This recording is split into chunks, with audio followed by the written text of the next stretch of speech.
Let's now prepare the cash budget for pasta disasta, and we're going to first start with figuring out how much cash will be paid for the purchases for the food. If you recall, we had purchased $7,200 in June. We're going to assume we didn't need the $100 of inventory or an ending inventory. So what the payment schedule is they pay 90% of the current month's purchases in that month, and the remaining 10% will be paid in the following month. So given that, in June you're going to pay 90% of your 7,200 or 6,480.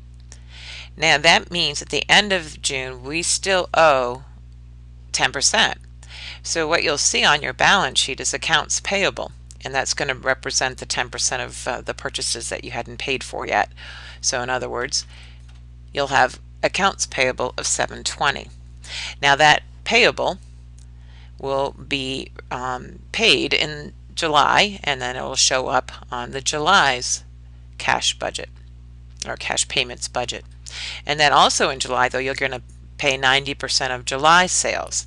Now these are the same, but they don't have to be. You know, again, maybe we had to buy $100 more worth of purchases in June than we do in other months. In other words, it really is situational depending on how much the company needs to purchase in any given month. So to continue this on, you've got July with the same 10% from last month and then the 90% from the current month. Now there are a lot of other expenses called SG&A for short, and that's selling, general, and administrative expenses. And I've got a long list of them here for you, but we'll go through them one by one.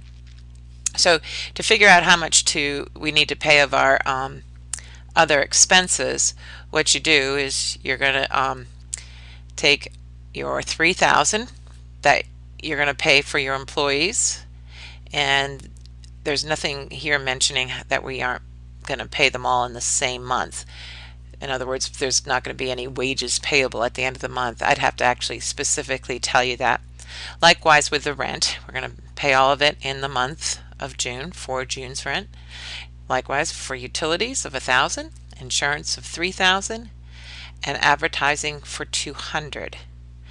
Now I also have here that you've got that furniture and equipment that you're going to depreciate. Now that's going to be an expense because you're going to have depreciation expense, and we'll depreciate it by taking the $48,000, and since they're not going to try to sell it at the end, it'll be $48,000 in the numerator, and then you divide it by 10 to get the number or the amount of depreciation per year, and then multiply it by 1/12 in order to get 1 month's worth of depreciation.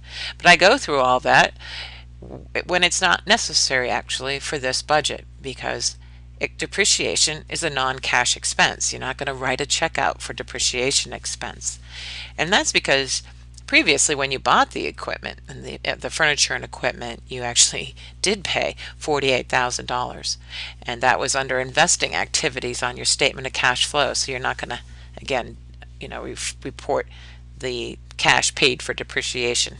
It would be double counting. So the total expenses for SG&A, selling, general, and administrative expenses, comes out to be $12,200. So going back up here to this table, let's figure out our total payments. Well, you have $12,200 each month, right?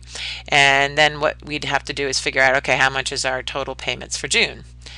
You add the $12,200 and with the $6,480, and then July you'd be spending $19,400 in cash for your cash payments, and likewise in August. So that's how you figure out your cash budget, cash disbursements or cash payments budget.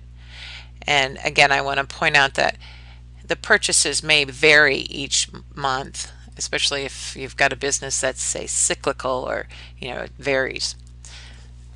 So hopefully that helps.